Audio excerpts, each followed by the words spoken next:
Tech giant Meta is shedding light tonight on just how many Australian teenagers have been booted off social media since the landmark ban kicked in last December.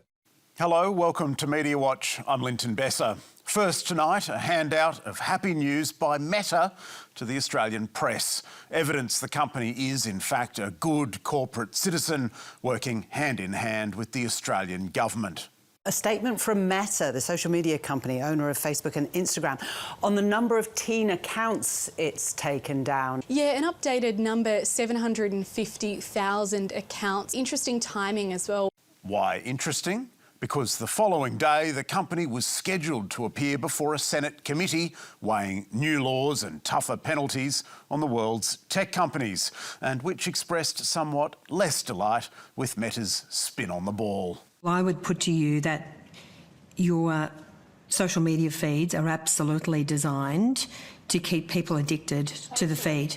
And it is absolutely disingenuous, Ms Garlick, for you to say otherwise. If people don't find our services useful and they don't feel good when they use our services, then we will not continue to be able to provide them. And Meta is fundamentally failing in its responsibilities to keep children safe online, Ms Garlick. Meta's got, my understanding is, hundreds of court cases against it currently. Is that correct? I don't have any figures to hand on that. Another witness very interested in Meta's legal struggles, Australia's e-safety commissioner. If you look at the stunning victory in New Mexico against Meta last week, the smoking guns were found in the company's own emails, research, planning and strategy documents. Such smoking guns having prodded the New Mexico judge to condemn Meta's social media output as a blight. As noxious pollution produced by the factory can harm the common public right to reasonably clean air, the harmful effects of Meta's platforms on children do not stay contained by its platforms. It was a jurist's confirmation of what we've all known in our waters for some time, that Facebook and Instagram are public health pollutants. The court forcing Meta to pay an additional $567 million to clean up its mess. The company's total penalties in the case now reaching nearly $1 billion. Having found Meta's platforms are a substantial contributing factor to a youth mental health crisis in New Mexico. The number of major depressive episodes in the state having doubled in the past decade. Adolescent suicide rising by a third. More than a 100% increase in the number of young teens vomiting or using laxatives for weight control, an 80% increase in children starving themselves to the same end. Healthcare providers all the while drowning. Meta's platforms were not the sole reason for this harm, but their addictive properties, the push notifications, the autoplay video, the infinite scroll, all played a significant role, which the company itself has known for years was a risk.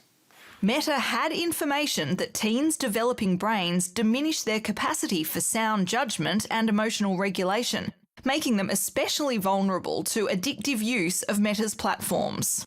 Meta plans to appeal, but its bedrock of denial is being chipped away by the American courts. Last Monday, it, alongside TikTok, was overruled by a San Francisco court, opening the door to potentially thousands of lawsuits, taking aim at social media addiction and harm to children. While in Oakland, 29 state attorneys are pursuing Meta, 4 of which are seeking civil penalties, which the company claims are worth $1.4 trillion. Meta accused of illegally gathering children's data to keep its youngest users hooked. Meta knew it was designing a product that was addictive, that it lied about it, and that it essentially understood that there could be mental health harms that resulted from the way they designed this platform. And if the Yanks weren't enough, Zuckerberg was socked in the eye last week by an Australian. Suck on that, Meta. Judge rules for Aussie in claim platform destroyed evidence. Since 2019, Twiggy Forrest has been battling Meta over tens of thousands of scam ads using his likeness to shill dubious cryptocurrency schemes. But crucial exhibits in the case, the ads themselves, have conveniently disappeared. Meta deliberately allowed its systems to wipe key evidence at the heart of its legal stoush with billionaire Andrew Forrest. The mining magnate telling the Australian Financial Review, Meta's conduct in this litigation so far has been evasive, duplicitous and deeply revealing. A corporate culture that disregards proper and fair process with little restraint. Meta told us, "We are committed to complying with Australia's social media laws, and our actions demonstrate that. Globally, we have invested billions in safety and security. Our compliance data demonstrates we are actively identifying and removing underage accounts at scale." not energy, nor railroads, nor steel, the robber barons of the 21st century have instead exploited our need for belonging and our desire for distraction, upending so much of the social contract along the way, they've put public health at risk. So, piecemeal though such attempts at regulation may be, the work of these courts, and yes, even the pollies, is perhaps more important than we know. And now, a sad farewell to our most favourite of Australian television documentaries, the international juggernaut Aussie Gold Hunters, which we revealed in April was less documentary than fairy tale. Leaked outtakes exposing scene after scene was faked. One hunter needing a producer's off-camera help to remember where they left the nugget. Couldn't read about it, I can't find it. No, I'm lost. Just a bit further forward there, Shano. I don't know, I've given up. Where is the bloody thing? And much coaching from the wings. A nice big reaction. Russell, look at this. Look at this. Of course, the real scandal was that taxpayers were on the hook for millions of dollars worth of grants and tax exemptions, courtesy of Screen West and Screen Australia, that were funnelled to Gold Hunters' production company, Electric Pictures. Then, last month, Electric CEO announced to staff, After 11 unforgettable seasons, Aussie Gold Hunters has officially come to an end. Changing market conditions have meant that season 11 will be the final season of the series. Andrew Ogilvy declined to expand on his reasons for shuttering his moneymaker, though we do note the announcement followed this report about a complaint to Screen West and Screen Australia demanding an investigation into Electric Pictures' funding, as well as the public money which flowed to its peer and rival Prospero Productions, which is behind the not similar at all series Outback Opal Hunters, some of whose pre-shoot scripts included production notes asking, Can we produce up a rockfall on Digger Roof to demonstrate dangers of this project? Ramp up the drama chaos into a cliffhanger. But did you know, in addition to gold and opals, there are other treasures in the sights of Outback Hunters? Born in the cooling magma of the Earth's crust, crystals. They've entranced humankind for millennia. And the Australian Outback is ground zero for a new generation of crystal miners seeking their fortune in the ancient Earth. This Prospero Production documentary, featuring all the usual salt of the earth types, striking it rich. Whoa! What do you got? We're on them. Yes! That's what we've been working for. If we're getting topaz like that, it's definitely a good pocket. Outback Crystal Hunters, which also airs on Discovery Plus and Seven Mate, is listed as documentary in all the usual places, including by Screen Australia and Screen West, which has plumped the series, quoting its director's deep gratitude for WA's ongoing support of documentary television. In June, Outback Crystal Hunters featured father and son duo Neil Wilkinson Sr. and Neil Wilkinson Jr. preparing their gems for a haggle with the market. When you're selling them, you have to have those 3 C's. Yep. It's the carats, the colour and the clarity. Look at that, 370 carats, $740. Just for that one rock. All right, I'll get this fella on the phone and see what we come up with. Let's see how we go, eh? But out in the bush, the Wilkinsons had little choice but to dial up their gem dealer, whose name we're never told, over FaceTime. Hey, mate, how you going? Good, mate. Been waiting for your call. Yeah. To get some bars. I'll show you what I got here, mate. We're hoping for about $5.5 grand. I I was thinking more along the lines of $2,000, but Oh, mate, $2,000. Way too low. the best I'd be able to do is about $4,000, eh? I'm looking at, making some money out of this as well. Mate, would you take 4.5? Look, I can settle for $4,500, but I want first dibs on the next lot that comes through. Mate, I'm actually happy with that. With celebrations all round at having successfully nudged up that miserly buyer. But who is he anyway, this man who drives such a hard bargain? A little stroll through Neil Jr.'s Facebook page, and would you believe it, the dealer's jolly face keeps popping up. The pair of them exploring. Great weekend away. As well as hunting, fishing, and tootling about camp, fondling their rifles. And why might that be?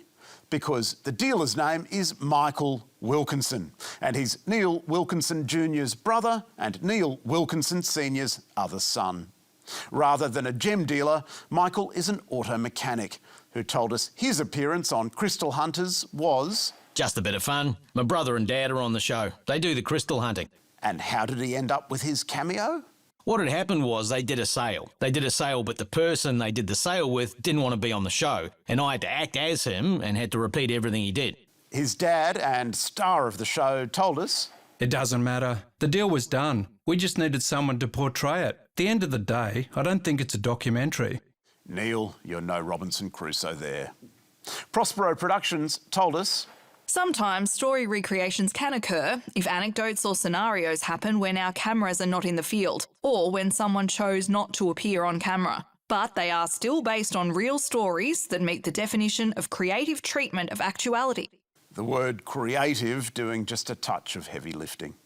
Screen Australia declined to address our questions, citing tax laws secrecy.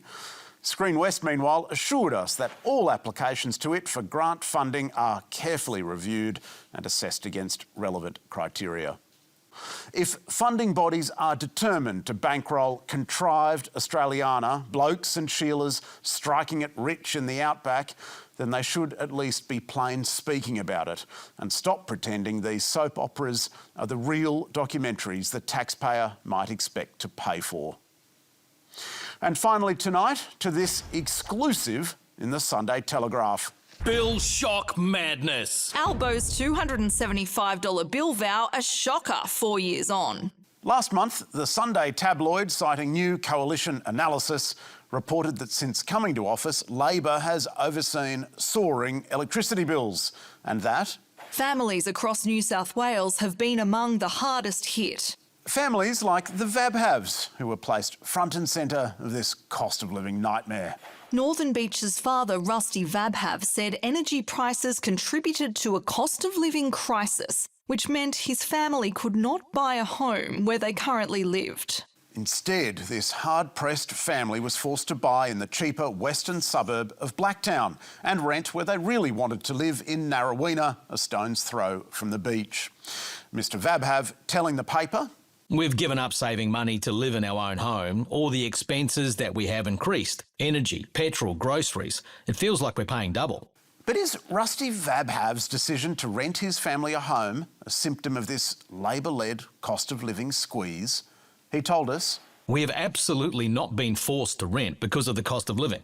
But surely, Rusty, you are struggling with the power bills. No, I wouldn't say we're struggling financially. Why then are you renting? Renting is a deliberate lifestyle and investment decision for our family. We've chosen to invest our capital in investment properties. Far from struggling with energy bills, Rusty Vabhav and his wife Rupali are doing just fine. As the Telegraph's very own sister publication, news.com.au, made clear 12 months earlier, the couple owning not one, but 18 homes across 4 states, valued at more than $11 million, and generating an income top-up of $122,000 a year. We're living the dream. So how did these real estate millionaires become a skint case study in the Sunday fish wrapper? Rusty tells us he thought he was commenting as a property expert.